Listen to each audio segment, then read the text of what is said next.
What's up, everyone? My name is JJ, and I'm the developer and founder of Opus Cafe, a platform where every single post is a goal someone has, and as you progress on your goal, you journal about it, like a real journal. So, this is a perfect example. Why I built Opus is because, well, I was sick of, you know, the social medias out there. They're full of junk, right? You don't learn anything. YouTube is great, but I mean, it's unbearable these days. I wanted somewhere that was really positive, somewhere learning and growth focused, and only that. So, throughout my process of building this, I completely taught myself how to do everything from scratch. I was always thinking, like, I should really be recording this to get my learnings and stuff like that. I did record some of it on Opus itself as I was building it, which is pretty cool. But now, knowledge is the most valuable thing someone can possibly have, right? And Opus is a place for people like that. The goals we have, they're just what the community is doing. It's really amazing. It's really inspiring, and that's the kind of community we are, right? Everyone inspires each other. You see someone's done it, I can do it too, and that's the whole purpose. So it's finally launched. I'm getting users. People are using it. So this is a perfect time, now that I have time, I'm not developing it, to show you guys exactly how I built it. There's no tutorial out there that I found that shows you from beginning to end everything you possibly need to know on how to build a social media. And I just want to show you some of the cool technical features that you're going to learn in this series. And we are going to do everything. We are going to learn how to do, with a click of a button, no JavaScript, switch to dark mode at any time. And every single thing is dynamically populated with the different colors for light and dark mode. I'm going to show you how to turn on notifications for mobile. I actually documented this, so this would be a cool example. Push notifications from mobile. And we're going to go through this as well. So you have that here. You close it, and you get sent a notification. This is through a website on your phone without the website being open. I'm going to show you how to do all this stuff. It's going to be a fully working product on desktop, for computers, for phones, iOS, Android, doesn't matter. What are some other features? You can add progress, of course, to goals. Actually, if someone knows how to ollie, I could use some help. I've been stuck on this goal for a long time. Pop-up modules like this. Just general design, things I learned, things I didn't learn. I'm also going to share my, business and marketing and user acquisition experience I've had so far. Of course, there are profiles and things like that. Users earn badge as they post. So one of the things I'm going to talk about, I'm OG, user number one. One of the things I'm going to talk about is the struggles getting users, the struggles I learned trying to get people to post. Because if you think about other websites, let's take Reddit, for example, or even Instagram, maybe only 30% of people a day are posting and 70% just consume it. That's really hard. That's kind of the cold start problem. How do you get people to actually show their content? That's one of the things I solved as well. It's not a technical issue. It's a product issue, right? I'm going to share all my experience how to do this and also tell you where I wasted a lot of time and how to not make the same mistakes I did. So yeah, I'll also say this is going to be my first time uploading to YouTube, really. And I'm getting used to, all the editing and stuff like that. So the resolution of the OBS that I'm capturing, I can see already looks pretty low. I'll fix that in the future. I'll also apologize. I only have one monitor. I actually built this whole site on a single monitor. So you're going to see me swiping back and forth between the different desktops on this Mac. So that's something I'll improve in the future. I know it might be a little jarring at the moment, but yeah. Another really important thing about Opus is I want it to be very fast, right? So we're searching the whole database for Python and it loads just like that, right? You want something really snappy, something really stylish, and something that just works. So exercise and fitness, we have different categories, we have different organizations. So let's talk about the technical stack that we're going to be using. I chose to use Angular because it's what I knew. there's a good quote. I think this is from the Minecraft guy. It might be misattributed to him. Someone asked him, he built Minecraft like Java or something, which is one of the languages. Someone asked him why he didn't build it in C, which is like standard for building games. And he basically said Minecraft wouldn't exist if it was built in C. Basically meaning he only knew Java, and he knew he was able to use that.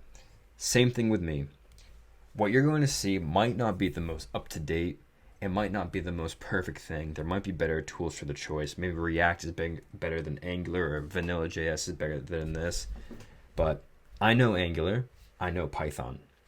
And so I was able to do this.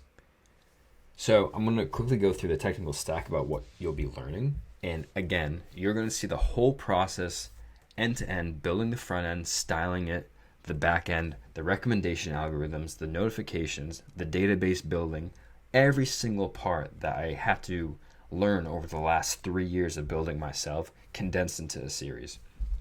So Angular front end, Python back end, Postgres for the database, which is awesome, WebSockets for direct messaging, how to host on AWS, making the accounts about roughly what it costs you, making the API, using S3 for media delivery, so that's all the images and video processing, everything. We're going to go through it all. The lambdas that we use were basically, those are just like functions that you can call over and over again when someone requests something, and those are very powerful. We'll get to that when we get to the AWS section. Scheduled notifications, so if someone's not progressing their goal, you can be like, hey, it's been a week, you should work on this. End-to-end user notifications, which we had talked about, and Cognito for user authentication and sign up, like making accounts. We're going to use serverless framework for infrastructure management. And then a really fun bonus is we're going to use a Lambda that turns text into numerical vectors for comparison. That's the same way large language models are actually trained and they work. They turn text into numbers. Because if you think about it, you can plot numbers. So something that's really cool is perfecting sourdough bread. That's text. We don't have hashtags. We don't have anything, right? So in real time, you don't want to look through the whole database of all the goals and progress out there, because that would take so long. So what we do actually to get these related content of sourdough bread and refined baking, I actually turn it. I have something that runs in the background that takes all the text in the database and it turns it into numbers and it plots them and it sees which are the closest to each other. And then that way, when I load this page and I say I'm looking at perfecting sourdough bread, it instantly is able to compare these texts that are very similar to each other. And we get this really fast, really accurate recommendation. And that's how we have our different algorithms here, where we have your community, the people you follow around the world. These are all the latest stuff. I follow everyone, so it looks the same. But then we have Explore, which is a mix of who you follow and your recommendation algorithm based on your user analytics and activity. So I like language learning, I like software, right?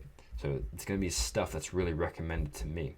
I'm going to show you how to make all these, develop the algorithms, pros and cons, things that I've learned, real notifications, real direct messaging, everything from start to finish.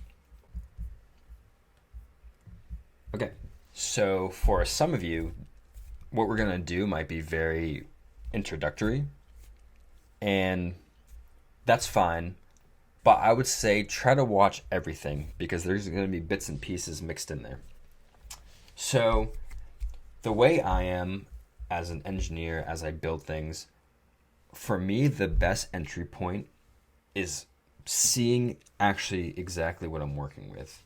So some people might make the back end, like the data structure and the database first. What I'm going to do is the exact opposite. I'm going to make the front end. I really like seeing and styling and making sure things look how I want them to be. And I know we can shape the data however we want and put it in the database at any time. So that's where we're going to start, actually, by building the Angular front end. So the first thing we're going to do, I have this Mac already. I try to make it as fresh as possible. I made a new account, but it actually still has like npm, which is the package manager, and you'll understand this more as you work with it. If I run npm, yes, it's working already. It might be built into Macs. Obviously, I'm using a Mac with an Intel chip right now. It might have something different, but the first thing you're going to do is get npm. So we have npm, and the first thing we're going to do is install Angular. And I forget the command to do that, so let's just pull that up. Install Angular MacBook. And it's right here. So we're going to go back here. And again, I'm sorry for switching between screens. I only have one monitor. It's building, installing. Great. All right, this is an error, and I don't know why it comes up. It has nothing to do with what we're doing. We'll be able to see that this actually works because we're going to create our new project. So I like having my projects, let's clear, that's a good command, in the desktop. So let's change directory, or change our folder that we in the directory to desktop. I like putting things here. So let's see, Angular make new project. And we're going to use this.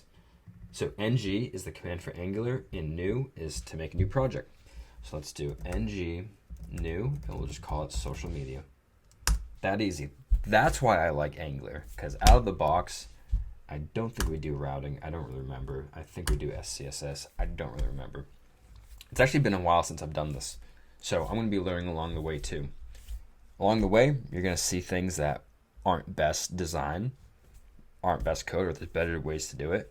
Please leave a comment. Let everyone know. Hate on me all you want.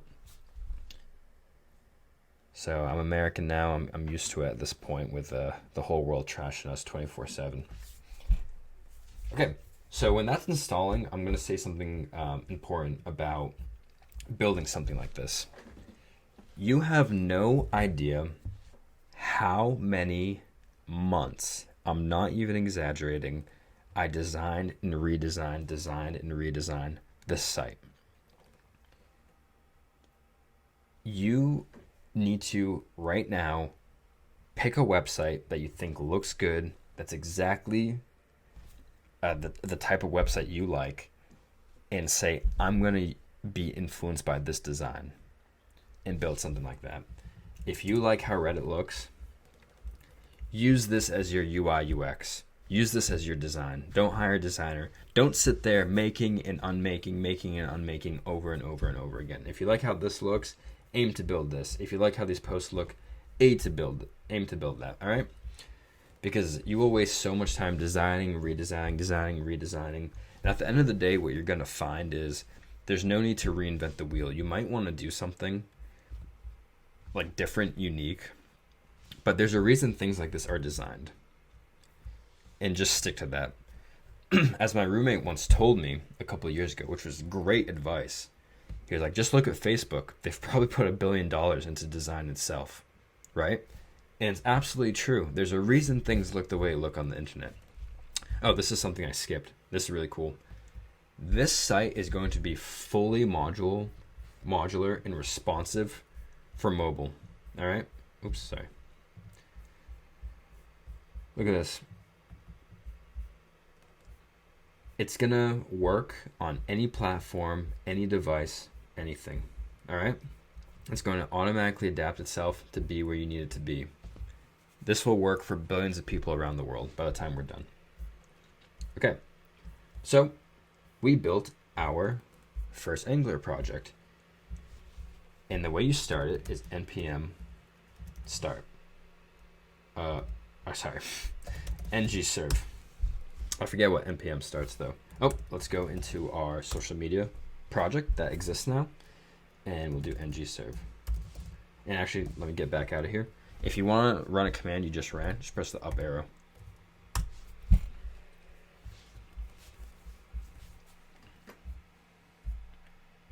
Alrighty. There's a command, there's a flag you can use for ngserve. I think it's -o that will automatically open the browser, but mine always goes here, and I don't mind doing this. Great, so we're actually running this. What is actually happening here? You know websites are hosted on servers, stuff like that. When AWS went down a couple of days ago, their servers went down. Websites are hosted on servers. The way you connect to them is the website name. You go to facebook.com. That routes you to that server. You're connecting to it, right? What we're doing actually now on my computer is we're hosting the server. The computer is running the server, and we're just connecting to it here on localhost. That's all we're doing. So our computer is now our server running this. Great. So this is actually our website. And this is why I like Angular. So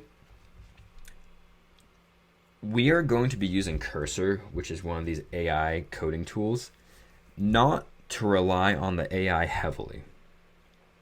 We're just doing it to answer basic questions. If you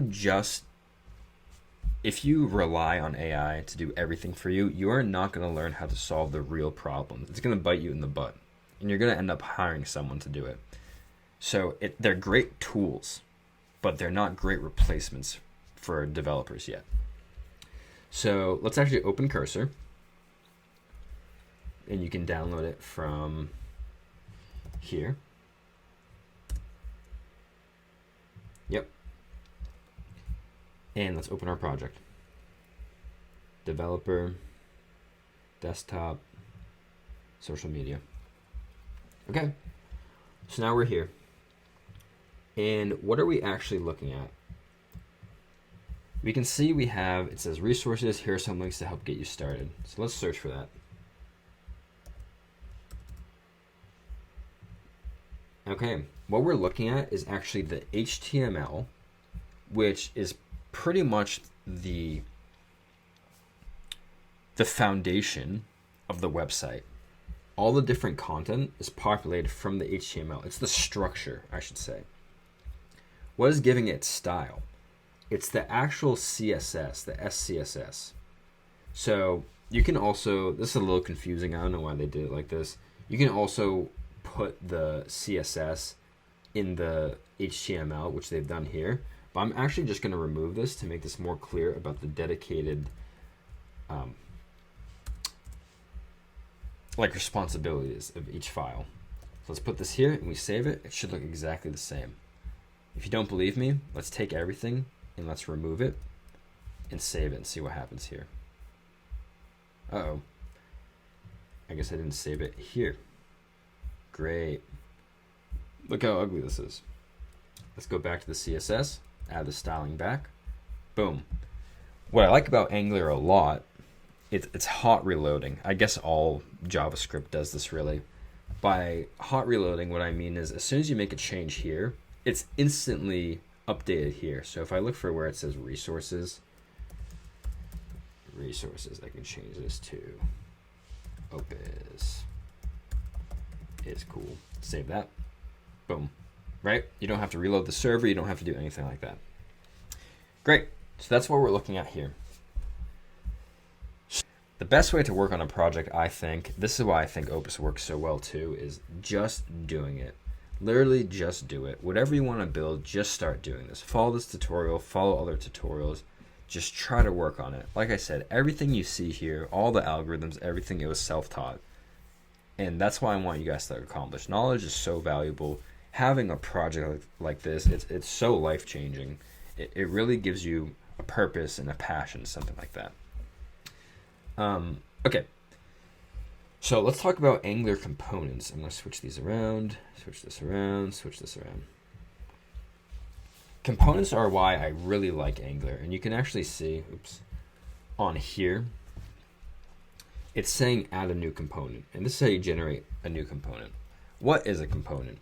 If we actually look at the deployed Opus app, if we inspect one of these goals, let's go back to desktop. If we inspect one of these goals, you'll actually see each goal is this app goal component. A component is a reusable template of functionality, which I really, really love. This is why I used Angular. React can do this too, but I'll show you how powerful this is in a second. Basically, you can define a new component like goal, and you can just send it whatever data you want, like in a feed, in a loop, and the goal will accept that data and style it exactly the same anywhere. The goals are used here, the goals are used here, the goals are used when you search. This is a goal here, it's the same thing. It's a reusable component over and over again. So you just define what you want to look like once and populate it in thousands of places if you want, and you don't have to write that code anymore. You just make sure you pass it the data. The goals are defined here. So everything in Angular is a component pretty much. This header is a component.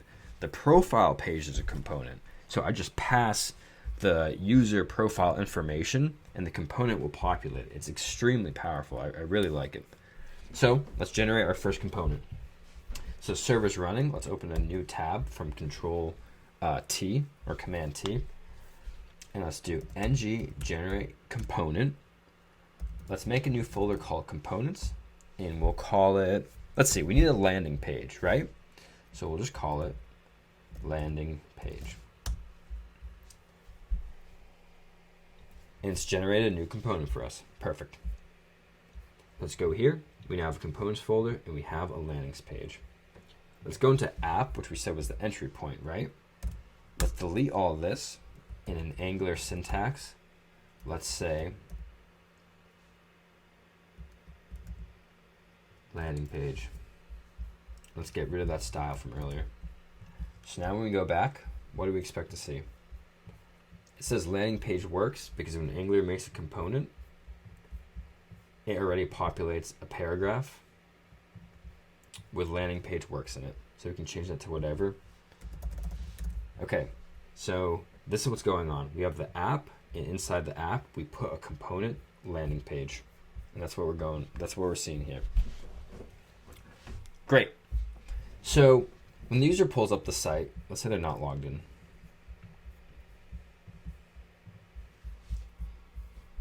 We want them to be presented with something nice. This is how many members we have, how many goals have existed, how many are currently being worked on in the last 30 days. Nice sidebars. You know, it kind of looks like a social media, LinkedIn, Reddit, whatever. Looks good. So you're going to see the beauty of styling right now. And I'm a really design-oriented kind of engineer. I want it to look good. So let's do it right the first time. And this is what this video is primarily going to be about. So this is why these tools are nice. And by the way, I tried to not have this happen, but it is. You're going to have to make a cursor account before you can start using it. So it's going to just prompt you to do that. It's very easy. Just sign up with your email and it should connect. If you have any issues for some reason, ask around, ask me, ask the chat, whatever. All right. So let's make a template for any page that has columns like this. So the home page, the signed in page, the search page, we can see it all has these two sidebars in this middle area. So let's do that right now. Okay, so one reason these AI tools are actually nice is you can fill a bunch of placeholder data when you're just experimenting and playing around with how you want things to look. So I have this prompt. I want the landing page to be 3-column grid template. How do I know that? I want to design something like this website. I inspected it by right-clicking and hitting inspect, and I'm just kind of seeing how it looks. It's a display grid templates, and it has a gap, right? You will get an intuition for this as you keep working through this. It's so important to be able to go in, debug, understand how websites work as you develop one. So the side should not scroll. The middle is the feed which scrolls. Please just put some placeholder data in the HTML for now. No TypeScript yet. There should be a gap between the columns and it should be centered. Do this as minimally as possible. No extra styling, but you can give some basic borders, radius, and background.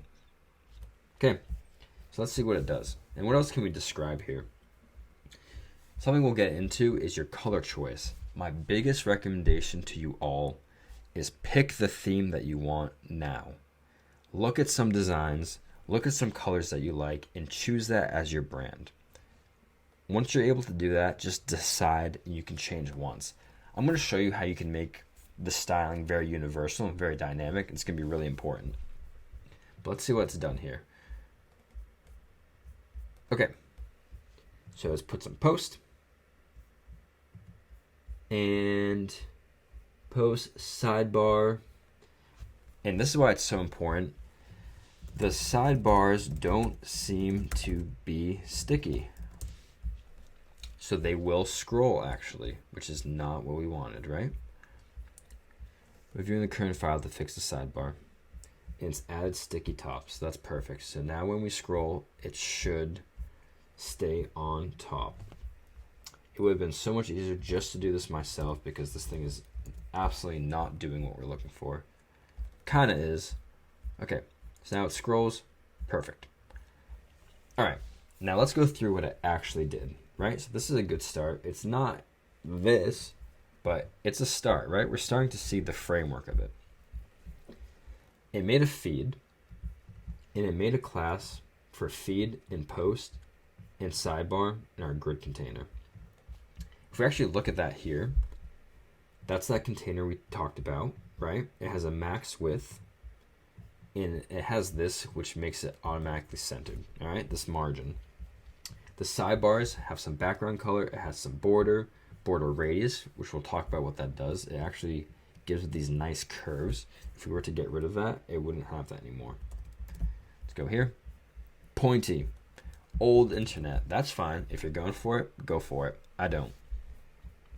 The feed has a nice color.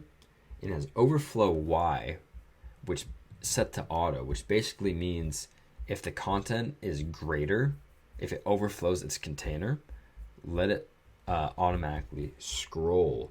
If we say hidden, there'll actually be no scrolling anymore, and you can see it cuts off at its height. All right, and we have our post. So this is a great start, actually. It kind of looks like crap. You might be saying I'm the worst developer ever, but this is how I like building things. I like doing building blocks, and I really like making sure things are just designed from the ground up in a very scalable, dynamic way. So what are we going to do now? What we're actually going to do now is what I talked about, dynamically styling the website. That way we can only define it once, and if we ever want to change it, we can keep doing it over and over again. So here's what we're going to do. We know these posts are going to be all over the place, right? And we know we probably want to have the same consistent theme throughout the website. So we want this header to be the same, this header to be the same, blah, blah, blah, right? So if we actually look at the sidebars, let's see, what are some things we can extract out and use? We can use this background color for the sidebar over and over again. And we can use this border, which is this 1 pixel width style that's solid of this color. So let's actually take this out. Let's go to our global styles. And I think you do root. Yeah, it's been a while since I've done this. And it's giving us some colors that we can use. So if we go here, none of them are implemented yet, but we have this variable color, a primary color, secondary, background, and text. So if we were to go back to our landing page, our style here, if we were to look at our background, we can change it to variable background color, okay? And if you don't have the autofill that's popping up, it's this cursor tab right here. We have our border radius, which we can also define. Let's do that. Border color, sure. And we can also give a border radius. I don't want any of this other stuff right now because I don't know what that is. Then let's go back here. Border radius. Let's change that to variable border radius. All right. And then we have our background color. Variable background color. Border. What do we say? And we actually define, let's see, the whole. Oh, we only have border color. Let's actually just define a whole border. Forget this stuff. We'll just have border, and that will actually be 1 pixel solid in this color, DDD. All right, we'll go here, and let's just use that variable border. Let's use that border radius. And where else? The post has a different background, but okay, we'll keep that for now. And again, let's use the consistent border radius. I hope you're starting to see what this means. This means for us that these global styles are now defined in one place. And if I ever want to change the border to be, let's say, black, now it is globally black everywhere. All right. So if we go back here, we see that maybe these posts don't have a good border. Why is that? Border radius? Oh, because we still manually define it here. Let's again use our variable border. Now these are all consistent everywhere. If we want to update the border in one place, this is happening right here. Let's change it to red. Now all the borders that we've defined will be updated instantly. I'm telling you right now, where's border color? It's not defined. You can also define that, but we'll just do this. You can define the border color somewhere also, or you can have like a common primary color, for example, something like that. I'm telling you right now, pick the style that you want, pick the colors that you want, and just define them like this once and use them everywhere. That way you're not wasting a bunch of time, because if you're anything like me, you're going to want style, style, style, and make things look beautiful. And we do want to make things beautiful. I don't like how these sidebars don't have a border on them. So I'm just going to go to sidebar, and I'm going to say the border's border. Look at that. Beautiful, right? You can see how powerful this is. Think about every single page you make, the profile, the search menu, the create new post menu, the post itself, everything. You don't have to do any sort of replication or defining all this in every single component, right? You're doing it in one place, and then it's completely reusable. This is how you make a scalable, beautiful, consistent product, right? Especially for web development. So great. I like how this is looking so far. You might not, but that's okay. Oops, sorry about that. Let's go and let's do something next. Obviously, we're going to have a lot of feed data coming in. So next thing where you can see this universal this universal styling really take effect is when we make another component. So we have a bunch of posts here, but I think it's time to give posts their own component. So let's again ng generate component components post.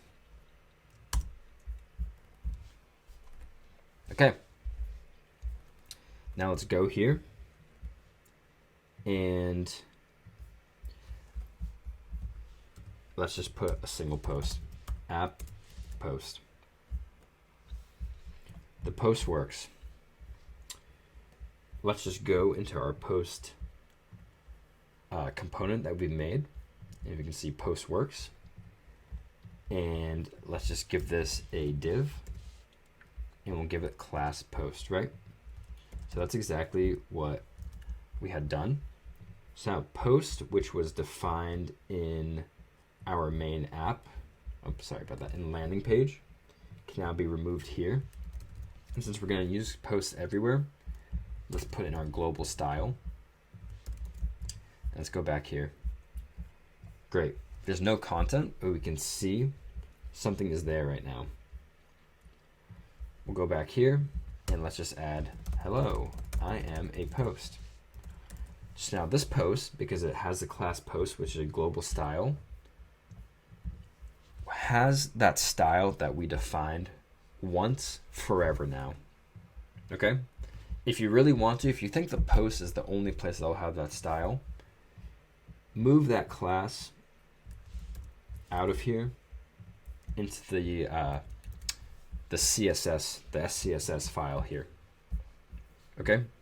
Notice it's the same thing because we're just putting in post, but probably this is fine because the post design might not be used everywhere. If it gets used other places, we can rename it to something better.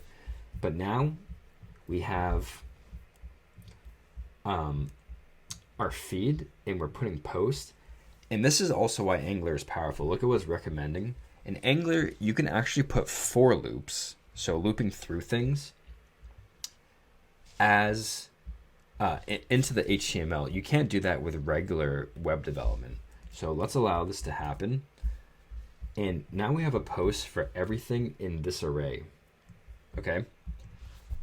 And this is extremely powerful because if you think about it, if you had this data passed in from the backend, from the database, this is exactly how a feed works.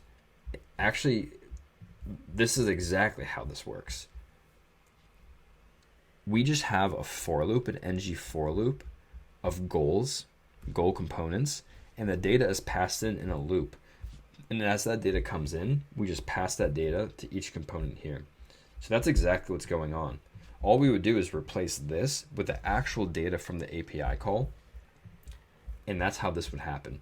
So I know I might not look it, but believe it or not, we're actually getting very close to being able to have a dynamically populated feed that automatically will have posts. I know what you guys are probably thinking, like this isn't too impressive. This kind of looks like crap. So let's utilize the AI tool to make post a little better. So let's say this.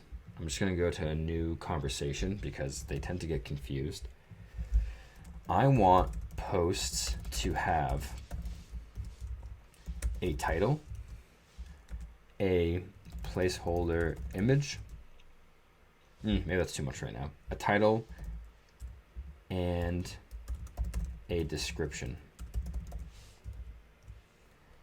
Can you do that? Let's also start generating data from the landing page TypeScript using placeholder data and passing that into post. So post will take a title and a description. And let's see what that does. And now you're going to see again why Angular is so powerful. So we have this landing page, and we're saying this data should be replaced by the API call, right? To the backend. So you see what's done? For let post a post, pass in the title of post and pass in the description of post. Now let's look at the actual landing page. Pretend we had an API call here. Okay, I don't know why it's writing Chinese. This is so crazy. What?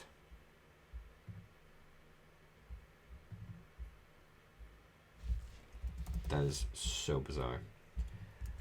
Okay. Anyway. This is so weird that it's writing Chinese. Okay.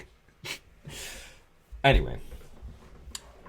It has made a post type, and this is really important. If you can define exactly the kind of data you expect from the backend, from the database, then you can kind of make sure all the data fields you expect exist already. I'm sorry if I'm going too fast, but hopefully I'm explaining it well enough. So to make this a little more clear, I'm going to say this. Instead of just having the post data be in the ng initialization, which is the initialization of the component, it should be returned from the API call, because we don't have an API right now, and set. So let's see what it does. So it should actually make a function here as if it's calling to the database to load the data from the feed. So that's actually what it's doing. It's saying load post, and then, yep, it made the function to actually call the post. So this is a placeholder for exactly what's going to happen once we've set up the database. Once the database is set up, we actually will point this to Opus Cafe API.getPost exactly. get posts. All right, it's going to do something like that. And I'm actually going to turn off the auto recommendation now. It's how do you do that? Hover over it, disable globally. Okay, so when the landing page loads now, it's going to call load posts, and that is going to simply return this. So now what are we going to expect when we go back to our actual page? And let's look at the actual post itself now. So as you remember, we have from the landing page, which is basically like our home page or like the feed, it's going to be loading the actual data itself. It's going to be calling the API, and then we want to pass that to the posts. So here we're passing them to the posts each. I hope this is not confusing. I'm going to explain this a little more clearer. Post is the array. That's this right here, okay? That's this variable in TypeScript. I realized I jumped right into it. I didn't explain. Now we're looking at the logic. The TypeScript kind of does all the logic, all the manipulation, all the calculations and stuff like that. So it actually populates the data to the screen. So this posts is this post, and then Angular is saying for each post, let post of all those posts in the array. We could have called this anything else, like single post. That might be more clear. And then because we're isolating that one, we have to change this one here and this one here, okay? What this means in the square brackets is the actual variable name that post, the post component is expecting. So now if we go to the TypeScript in post, we can see it's going to be passed an input. Okay, this is important. We've imported the input. I actually don't know what this is called in Angular. Again, I taught myself. But if you want to expand functionality of something, it's like you import a new functionality here. So we're importing input. We're saying each post will have an input title and an input description, and they're both going to be strings, not numbers, strings like text, and they will default to 0. All right. And then in the post itself, actually, so remember we have the class, we have a styling for post title, post description, not important right now. In Angular, the double curly brackets says take a value from the TypeScript here, so in this case title and description, and actually display it here. If you think about it, when we had like right here, it's not in the double curly brackets because we just want it to be the string itself. Okay, so this is just using those values. So following the whole process, the posts are contained from the API. We take a single post from that array. We're saying that single post dot title. This is how you access a certain field of your data. That's going to equal the title in the post component here. And then it's going to be displayed in the post like this. I hope that is clear. Let's see what it looks like. Beautiful. Look at that. This is awesome. Let's go to post. I know you guys want to see this. Let's define a button. And let's just say it's a like button. Look at that. How beautiful is web development? Just like that, we are now 70% of the way of having a feed actually working. We need the database, of course, but this is just awesome. Okay, let's do one more thing for styling, and I think that'll be the end of the video. And again, I'm sorry for jumping between screens. I'm sorry if I'm going too slow. I'm sorry if I'm going too fast. It's my first video I ever made, but I really want you guys to understand and be able to do this yourself from scratch. If something is not clear, it will become more clear as we go through the series. You'll notice trends, you'll notice patterns. All programming is patterns. So, like I said, the big thing you have to do truly is look up some color palettes that you like, look up some designs, look at Reddit, see if you like some colors that you see here, see if you like this sidebar here, see if you like the hover color, right? Stuff like that. And just pick a color you like. Since we're copying Opus, what I'm going to do is I'm going to inspect this color. And the way you do that in Chrome is you can click any color, and then you can click this eyedropper, and you click that, and this is the color that it is. So I'm going to go back to styles. I'm going to say our primary color is actually this. Okay?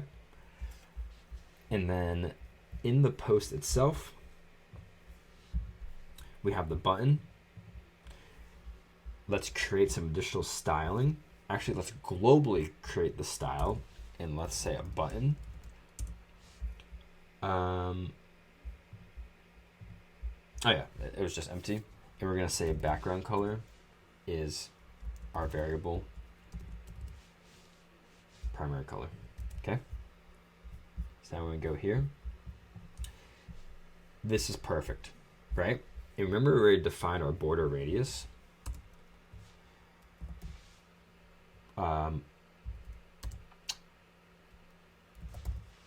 Var border radius. I might be doing something weird. I'm like second guessing myself, but yeah. Look, we are on our way to now globally. We have all buttons looking like this. If you want it to be some other color, or if you want different buttons to look different, we'll say like post button, right? And now because we changed the name of the button styling, this isn't going to apply anymore. Let's go back to our post. Let's give this button a class. It's going to be post button, right? It's back to it.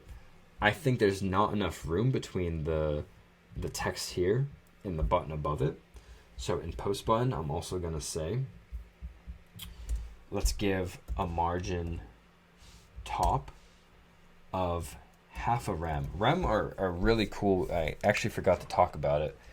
They are adaptable units. So on mobile, they'll be smaller. On desktop, they'll be bigger. I just, from instinct, from intuition, from working with these for literally like dozens of thousands of hours, I think half a rem of top margin will give us the nice space we're looking for. It actually can be less than this. Let's do 0.25.